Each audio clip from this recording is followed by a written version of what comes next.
नमस्कार दोस्तों, क्राइम तक में आप सबका स्वागत है। मैं हूं सुप्रतिम बैनर्जी। अक्सर मैं आप लोगों को कोई मर्डर मिस्ट्री सुनाता हूं, कत्ल की कोई चौंकाने वाली कहानी जिसे पुलिस ने बहुत मुश्किलों से सॉल्व किया होता है, उसके बारे में बताता हूं। लेकिन आज आपको एक ऐसा वाकया, एक ऐसी कहानी बताऊंगा जिसमें सिर्फ मिस्ट्री ही नहीं है, मर्डर ही नहीं है, बल्कि उसका अंजाम आखिर में क्या होता है वो भी आपको पता चलेगा। तो आइए शुरुआत करते हैं। ये घटना है आज से कई साल पहले, 2016 की, और तारीख है 1 सितंबर। जगह है उत्तर प्रदेश का शाहजहांपुर जिला, और शाहजहांपुर जिले का बसंतापुर गांव। ये बसंतापुर गांव जो है शाहजहांपुर के ही बंडा पुलिस स्टेशन की हद में आता है, वहां पड़ता है। इस गांव में एक परिवार रहता है जिसके बहुत सारे मेंबर्स जो हैं वो एनआरआई हैं, यानी विदेशों में बसे हुए हैं। तो जाहिर है एनआरआई है तो आप समझ सकते हैं कि इनके पास पैसे भी ठीक ठाक हैं और बहुत संपन्न बैकग्राउंड इनका है। तो ये जिस परिवार की हम बात कर रहे हैं, इस परिवार में 5 लोग हैं। एक तो जो घर का मुखिया है वो, जिसका नाम है सुखजीत सिंह, वो रमनदीप कौर उसकी पत्नी है, यानी पति पत्नी है। सुखजीत की माँ भी है, बुजुर्ग माँ, और साथ में सुखजीत और रमनदीप के 2 छोटे छोटे बच्चे हैं। तो 4 लोग ये हो गए और बुजुर्ग माता जी 5 लोग, 5 लोगों का ये परिवार है। जब सुखजीत अपने बच्चों और बीवी के साथ यहाँ आते हैं अपने गांव बसंतापुर, तो वो अपने पुराने मकान के अलावा ज़्यादातर वक्त जो है अपने फार्म हाउस में गुजारना पसंद करते हैं, क्योंकि फार्म हाउस का एक अलग सा माहौल होता है, आप जानते हैं। और पैसे वाले लोग फार्म हाउस में रहना काफ़ी पसंद करते हैं, एंजॉय करते हैं। तो अभी जिस समय की मैं घटना बता रहा हूँ 2016 सितंबर की, उसके कुछ ही रोज़ पहले ये परिवार इंग्लैंड से भारत आया था और भारत में अपने फार्म हाउस में रह रहा था। हुआ ये कि 1 सितंबर से जस्ट एक रोज़ पहले अगस्त 31 अगस्त 31 होता है ना, 30 या 31 अगस्त, तो एनीवे 31 अगस्त होता है जहाँ तक मुझे याद है। तो 31 अगस्त को इन्होंने अपने फार्म हाउस में जो है वो बिरयानी बनाई थी और सारे लोगों ने बिरयानी काफ़ी पसंद की, बहुत चाव से खाए और सारे लोग सोने चले गए। लोग अलग अलग सोए थे फार्म हाउस में। जाहिर है 5-6 लोग अगर हैं तो सारे लोग एक ही कमरे में सोएंगे, ऐसा तो है नहीं। सुखजीत खासकर अलग सोया था और बच्चे अपनी माँ के साथ सोए हुए थे, बुजुर्ग माता जी कहीं और सोई थी। तो फार्म हाउस का ये पूरा सेटअप था। लेकिन 1 सितंबर की सुबह जब सूरज की रोशनी निकली और लोग उठे, तो अचानक फार्म हाउस में चीख पुकार मच गई।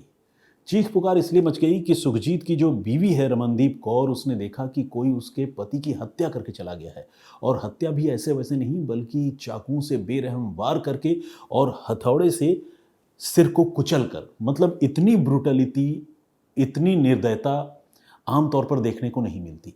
अब जब रमनदीप ने अपने पति की यह हालत देखी, उसकी लाश देखी, तो जाहिर है उसको तो चीखना चिल्लाना था ही, रोना था ही। वो दहाड़े मारकर रोने लगी। बुजुर्ग माता जी की नींद खुली तो उन्होंने देखा कि बेटे के साथ ये हो गया है। वो भी दुख, दर्द और तकलीफ के मारे पागल सी हो गई। और बाकी जो दोनों छोटे बच्चे थे वो तो डरे सहमे थे ही।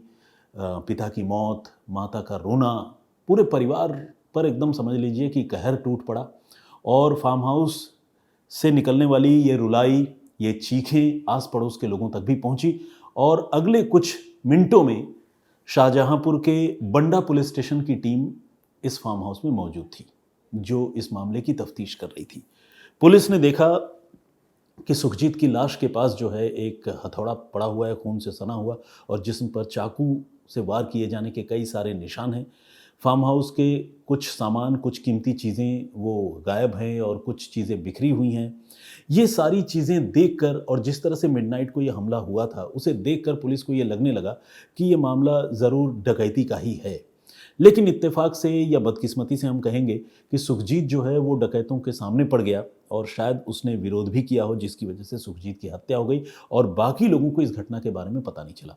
हालांकि ये भी अपने आप में एक अजीब सी बात थी कि अगर एक फार्म हाउस में 5-6 लोग हैं, उसमें से एक आदमी का कत्ल हो जाता है और घर में डकैत घुस आते हैं, तो बाकी लोग इतनी गहरी नींद में कैसे सो सकते हैं कि उन्हें कानो कान किसी की खबर तक न लगे।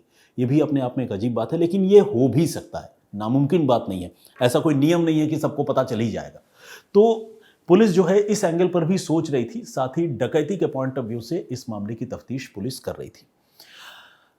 चूंकि कोई क्लू, कोई लीड इस मामले में पुलिस को नहीं थी, रैंडम रॉबरी का एक केस था और मर्डर का केस था, तो पुलिस जो है तफ्तीश करते हुए सारे जो ऑप्शंस हैं उसको एक्सप्लोर करने की कोशिश कर रही थी। देखा जाए तो अंधेरे में तीर मार रही थी, वो ये पता कर रही थी कि आसपास कौन से ऐसे डकैत हो सकते हैं या किसका गिरोह इस तरह की काम कर सकता है, जिस तरह से हत्या की गई है उस तरह की हत्याएं कौन से पुराने क्रिमिनल कर चुके हैं।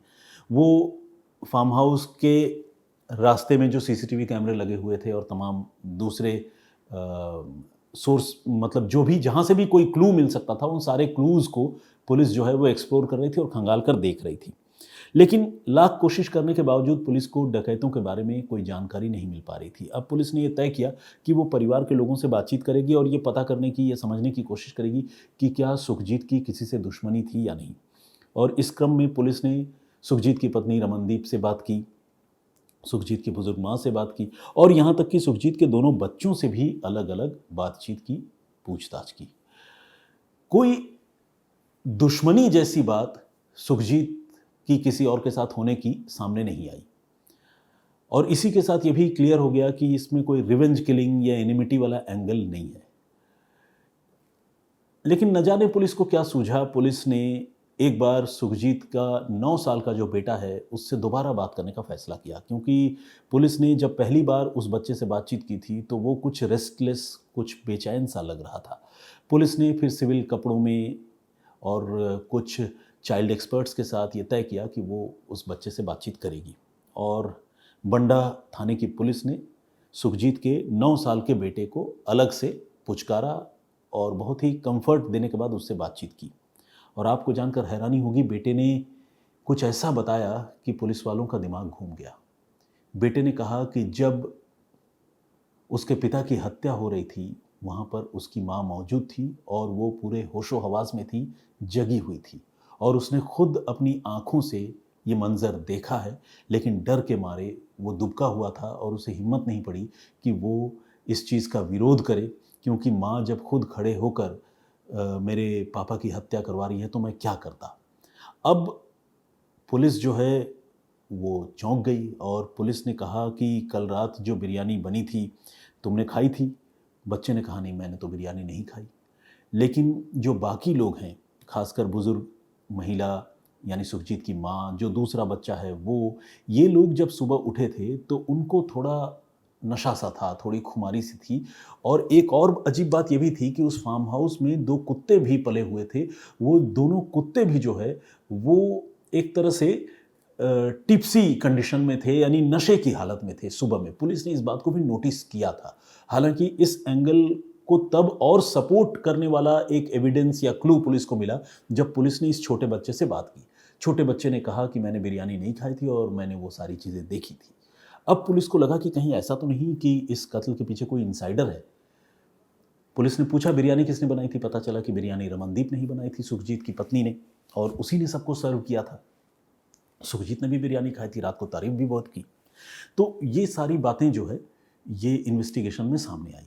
अब पुलिस ने फ़ौरन जो सीन ऑफ क्राइम से चावल, बिरयानी, ये सारी चीज़ें मिली थी उसको एग्ज़ामिन कराने के लिए भेजा और जो भी बची खुची बिरयानी या जो भी चावल थे उसमें कुछ नशीला पदार्थ मिले होने की पुष्टि हो गई और ये अपने आप में एक बहुत बड़ा कोरोबोरेट करने वाला एविडेंस था जो इस बच्चे के बयान से मेल खाता था।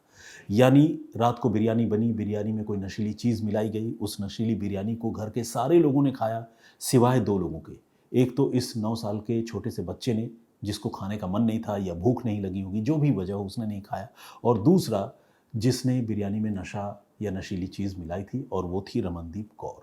यानी इस कत्ल के पीछे खुद सुखजीत की पत्नी रमनदीप कौर की भूमिका उभर कर सामने आई। पुलिस ने इन सारे क्लूज़ को जब इंश्योर कर लिया, देख लिया, खंगाल लिया, सबूत जब उसके पास आ गए तो पुलिस ने बिना देर किए हुए रमनदीप को गिरफ्तार कर लिया। और रमनदीप से जब पूछताछ हुई तो रमनदीप ने इस कत्ल को अंजाम देने की बात कबूल कर ली और साथ ही ये भी कहा कि इस कत्ल में मेरे साथ मेरा बॉयफ्रेंड, मेरा प्रेमी भी शामिल था। पुलिस ने उसे भी गिरफ्तार किया। उसके प्रेमी का नाम है गुरप्रीत उर्फ मिट्ठू। अब एक शादीशुदा महिला, बाल बच्चेदार, वो अपने प्रेमी के साथ मिलकर अपने पति की हत्या करा दे, और वो भी इतना खतरनाक तरीके से। इन सब के पीछे क्या सिर्फ प्यार मोहब्बत ही रीज़न था? क्या वो अपने प्रेमी के साथ जाना चाहती थी? अगर जाना चाहती थी तो पति से तलाक भी ले सकती थी। इतना भयानक, इतनी खतरनाक घटना को अंजाम देने की क्या ज़रूरत थी? ये अपने आप में एक बड़ा सवाल था और इसका जवाब भी पुलिस को ढूंढना था। तो खैर, पुलिस रमनदीप और उसके प्रेमी गुरप्रीत उर्फ मिट्ठू, इन दोनों से पूछताछ तो कर ही रही थी। इस बीच मैं आप लोगों को इनका बैकग्राउंड थोड़ा बता देता हूँ। रमनदीप जो है, उसका जन्म इंग्लैंड में ही हुआ। मूल रूप से वो पंजाब की रहने वाली है, उसका परिवार पंजाब का रहने वाला है, लेकिन वो माइग्रेट होकर इंग्लैंड चले गए थे, तो इंग्लैंड में ही उसका जन्म हुआ। और देखा जाए तो इंग्लैंड में जन्म होने की वजह से वो वहाँ की सिटीज़न भी है। प्लस इंडिया में फैमिली है, तो इंडिया से संपर्क तो कट नहीं सकता, इंडिया में भी घर वाले रहते हैं। और सुखजीत और उसका परिवार शाहजहाँपुर का रहने वाला है। इंग्लैंड में क्या है, सुखजीत जो है वो वहाँ ट्रक चलाने का काम करता था। और ये जो गुरप्रीत उर्फ मिट्ठू है, ये रमनदीप का प्रेमी या बॉयफ्रेंड बाद में बना। ये सुखजीत का चाइल्डहुड फ्रेंड है, जो बेसिकली एक साथ पढ़ा करते थे। और सुखजीत ने ही कभी किसी मोड़ पर अपने दोस्त मिट्ठू से अपनी बीवी रमनदीप को इंट्रोड्यूस कराया था। उसकी ये जो मिट्ठू है, ये बेसिकली दुबई में रहता था, इंग्लैंड में नहीं रहता था।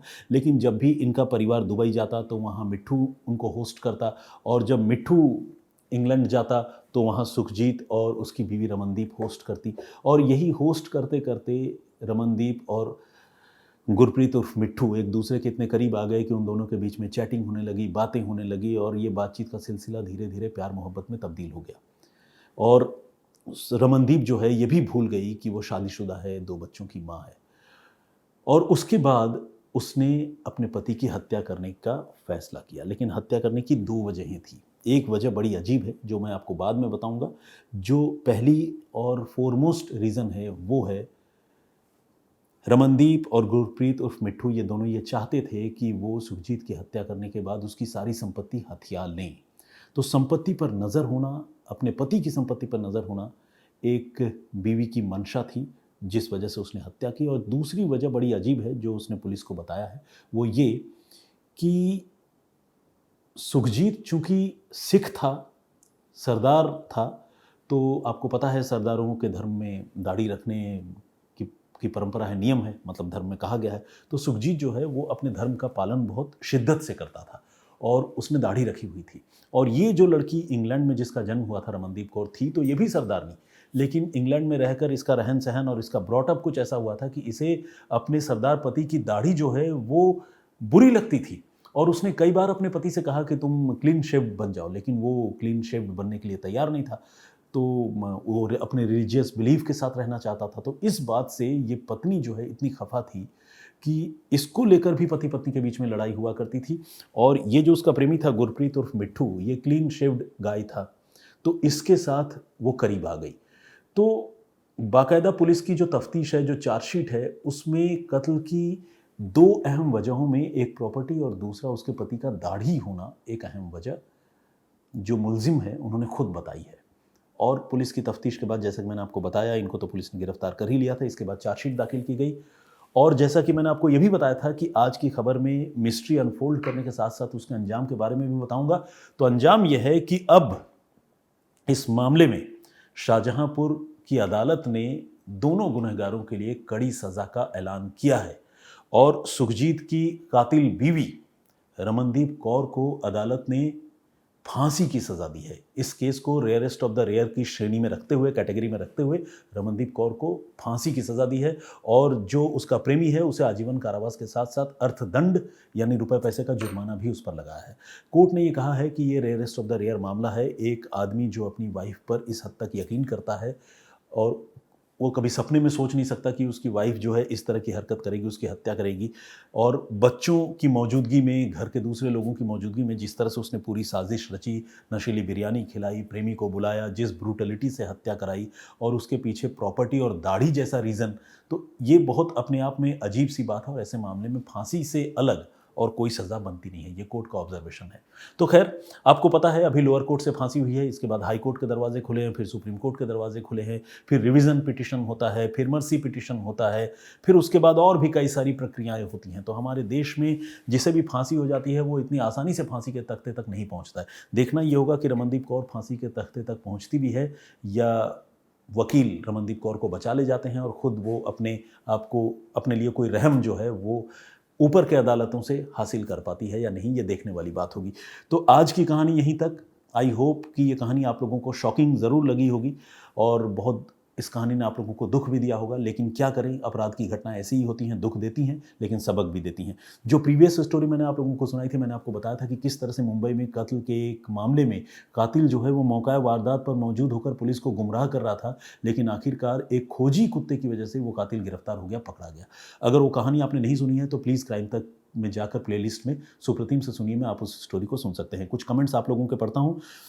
रितु मुकेश शर्मा जी ने कमेंट किया है, उन्होंने लिखा है कि आज की कहानी उनको अच्छी लगी, जो प्रीवियस स्टोरी की बात है, और उन्होंने कहा है कि इंसान कितना भी चालाकी करे वो ये भूल जाता है कि ईश्वर और प्रकृति, मतलब शतरंज का सबसे माहिर खिलाड़ी ऊपर बैठा हुआ है, यानी ऊपर वाले के लिए ये बात वो कह रही हैं।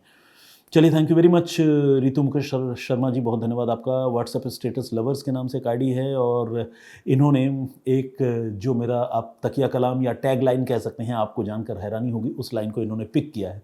तो एनीवे, इतनी माइन्यूटली चीज़ों को वॉच करने के लिए बहुत बहुत धन्यवाद आपका। श्रद्धा गुरुंग जी ने लिखा है, superb narration, great fan, thank you very much. Jolly Sonkar ji का कमेंट आया है, बहुत बहुत धन्यवाद। उन्होंने इस बात के लिए मेरी हौसला अफजाई की है कि मैं कम से कम इजराइल और फ़िलिस्तीन की बात नहीं कर रहा हूँ। चलिए, ये भी एक अच्छी बात है। सारे लोग जब उस मसले पर बात कर ही रहे हैं तो मेरा बोलना कोई ज़रूरी थोड़ी है। ओरियन सॉल्वेबल के नाम से एक आईडी है, हेलो सर, आपकी स्टोरी का नरेशन बहुत ही बढ़िया होता है, इन्होंने लिखा है। Pradeep Bhambu ji, thank you very much, regular comment करते हैं। परूप श्रेष्ठा जी जर्मनी से। इकराम आलम जी का कमेंट है और इनका ये कहना है कि शादी, मतलब प्यार मोहब्बत तो आजकल बहुत सारे लोग करते हैं, लेकिन जब उसे निभाने की बात आती है तो ज़्यादातर लोग जो है वो पीछे हट जाते हैं, इसीलिए बहुत फूंक फूंक कर कदम रखने की ज़रूरत है। बात आपकी बिल्कुल सही है। कविता जैन जी ने हेयर कट की तारीफ़ की और कहा है कि मुझे उसी बार्बर शॉप में लगातार जाना चाहिए। बेसिकली मैं उसी बार्बर शॉप में जाता हूँ जहाँ से इस बार का हेयर कट हुआ, लेकिन इस बार चूँकि मेरे बाल थोड़े ज़्यादा बढ़ गए थे तो मैंने उलझन के मारे उसे कहा यार कि काफ़ी छोटा करो, तो उसने छोटा कर दिया ठीक ठाक। प्रवीण कुमार जी हैं, दीपू मिश्रा जी का कमेंट है, रोहित सिंह जी हैं, रेखा भट्ट जी, जय हिंद जय भारत, विजेंद्र सिंह जी, मनोज प्रभाकर जी रेगुलर कमेंट करते हैं, मोहम्मद फजल हुसैन जी, इन्होंने उर्दू के लिए कुछ अच्छी बातें कही है, कहा है कि मेरी आवाज़ और बातों को सुनकर उनको लगता है, मतलब जिस तरह से मैं उर्दू के कुछ लफ्ज़ों का इस्तेमाल करता हूँ, अल्फाज का इस्तेमाल करता हूँ, उनको लगता है कि मैंने उर्दू की भी पढ़ाई की है। उर्दू ऐसे ही सीखा है दोस्त, आप लोगों से सुनकर, दफ्तर में बातचीत करते हुए, शम्स सर के साथ रहते हुए, स्क्रिप्ट लिखते हुए, गज़ल सुनकर मैंने उर्दू सीखी है। अलग से कोई उर्दू की तालीम नहीं ली। ऑब्वियसली मैं जो अरबी स्क्रिप्ट है उसे भी नहीं पढ़ सकता, वो तो मेरे लिए कालाक्षर भैंस बराबर वाली बात है। विनय नसवाले जी हैं और आई के फैशन भी है, इन्होंने लिखा है कि यूट्यूब पर मेरा प्रोग्राम जो है उन्हें सबसे हटकर अच्छा लगता है, थैंक यू वेरी मच।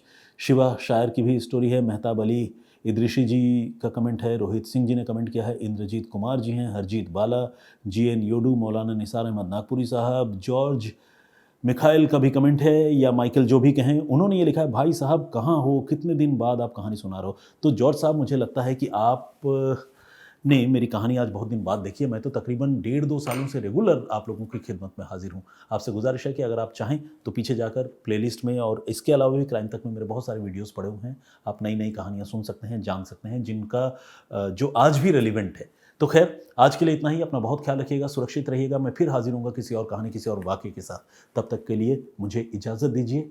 जय हिंद, जय भारत।